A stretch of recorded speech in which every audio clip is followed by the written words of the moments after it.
Now, ordinarily, Peter, I would be introducing our award winner, and I hope you'll forgive me on this one, but we do have a little surprise for you, Peter. I'd like to actually invite up to the stage your daughter, Julia Anastos, for the special introduction for you, Peter.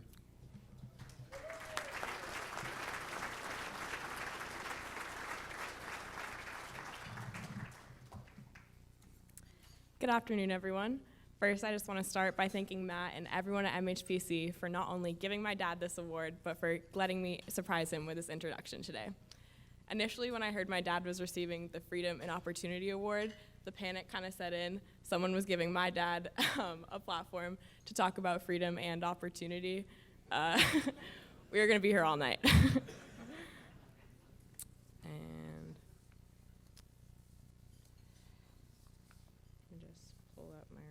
Here.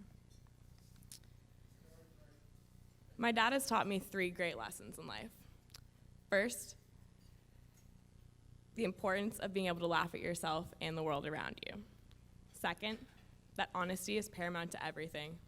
And third, the importance of public service. The first one he taught me before I could walk, when he dressed me in the t-shirt of wrestler Stone Cold Steve Austin and paraded me around the airport to infuriate his friend's 12-year-old son, who was forbidden from purchasing the same t-shirt because it was too graphic and too violent. The second I've learned when my mom asked him if he remembered to take out the trash, and in place of lying, he silently slinks away to fill the back of his car with garbage and drive to the dump. The third, public service, I started learning in the 7th grade, when for my American history class, I had to write a position paper on a candidate in the 2008 election. I decided to write about Obamacare and how it would not only help to insure thousands of Americans, but how it would be an absolute boon for small businesses across America. And I'm sure you can imagine how that went over in our house.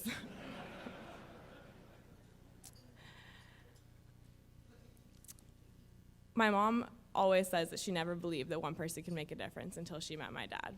And I have to say, I feel really lucky to have only ever had to live in a world that has him in it. As you all know, my dad's passion materializes itself in way more important ways than just me waking up in the middle of the night to emails with the subject line, "I love Milton Friedman."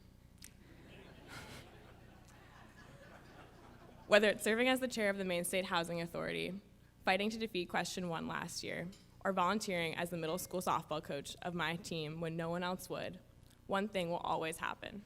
My dad shows up to serve others. And with that, please join me in congratulating the Maine Heritage Policy Center's 2019 recipient of the Freedom and Opportunity Award, my dad, Mr. Peter Anastos.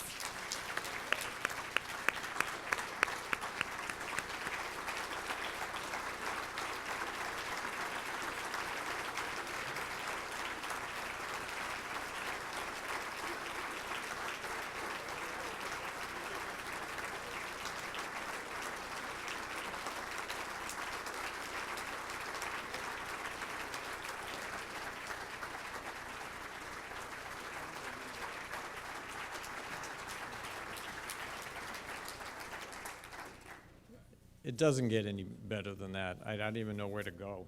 I didn't know she was coming. I didn't know she was going to be here. And like Julia said, I could take forever on freedom and Milton Friedman, but I only have 5 single-space pages, so it won't take long.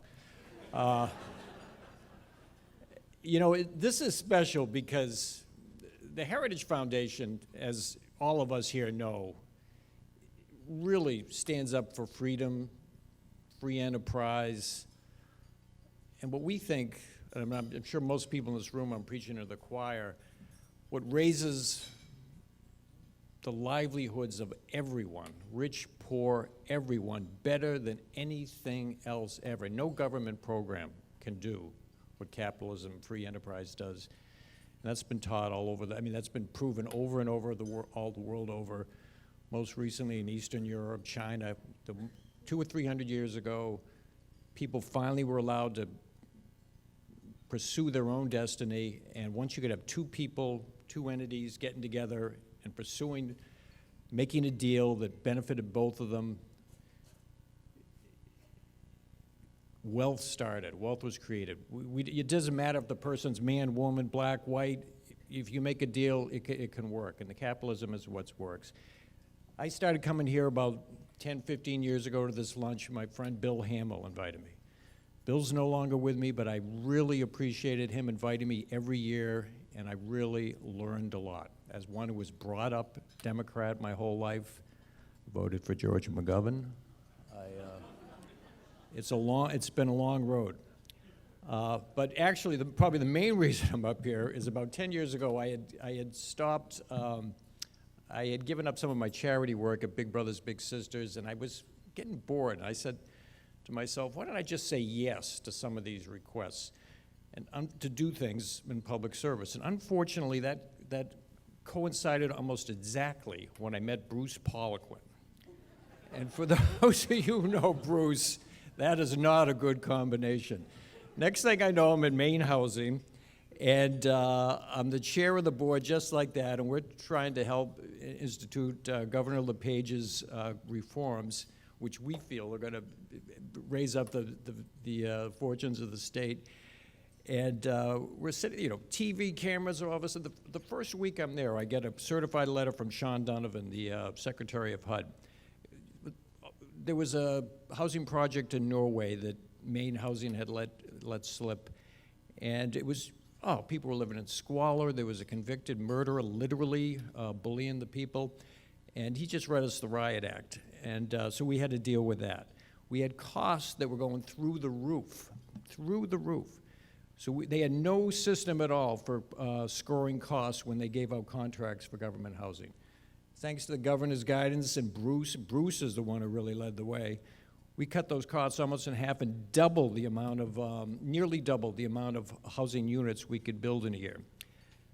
They had a carbon trading program that they said was going to make $750 million. I said, okay, now we're in the venture capital business. I don't know what we were doing there. But basically, they spent $3 million of the taxpayers' money, but they said to me, that's federal money, that doesn't matter. I said, okay, that's the thinking. And we had one contract that took money in. It didn't work.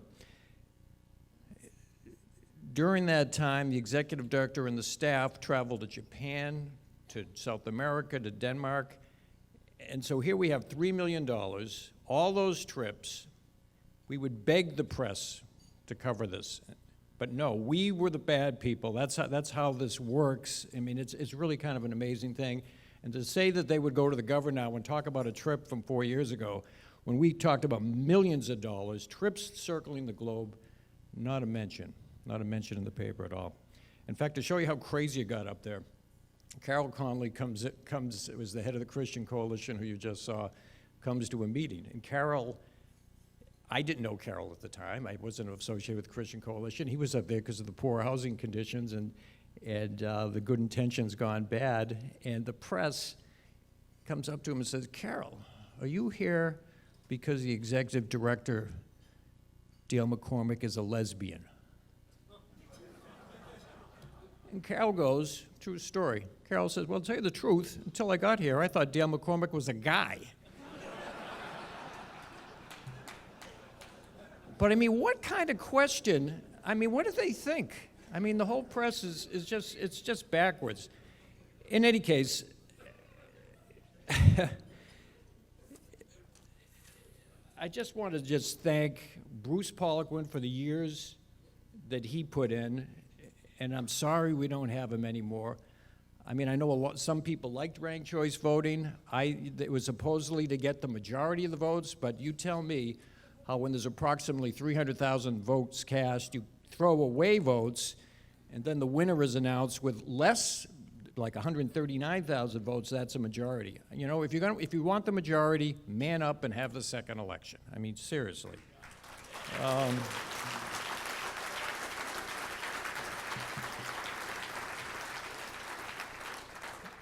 All the work he did and all the fighting he did, he was still attacked by the press. And the Governor LePage, I mean, he took this state. Look what he did: the pension reform, the welfare reform, the tax reform, Maine housing reform. That was all him. And he just got attacked forward, left, and right. Record low unemployment, everything. I mean, take a look at the budgets. That is astounding, the difference. And it's still, I mean, they acted like he cut services. They actually went up slightly, 2.5%. It's just that if you look back over Democratic administrations over 30 years, they went up double and triple that amount. And of course, that's the idea, always expand the government. And they fight for what we want. And Senator Collins does the same thing. When I think of all our big leaders, Governor LePage, Bruce Poliquin, Senator Collins, they all fight for the most important principles that we have. Senator Collins voted for the tax cut, she got attacked. But the moment for me, the best moment, was that Senate Kavanaugh, Supreme Court speech for Brett Kavanaugh. I watched it again last night just to remember that rhyme and verse, every rule of law, that's when we need it the most. That's when you don't throw it out.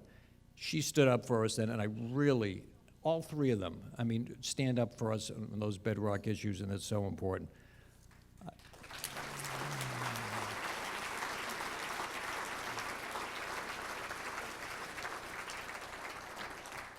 I have a million other things to say, but I'm sort of like one of those angry old white men. I could write a letter to the newspaper every day, and but I just want to thank the Maine Heritage Policy Center again for all the work they do. They do need the money. Somebody's got to fight this. These values that we have are just so important because they're the ones that truly lift up not only us, middle class, the poor, everyone, and you're the ones doing it. Matt, you go on the radio every morning and do it. That's great stuff. Great stuff. Anyway, thank you all for what you do. I appreciate it.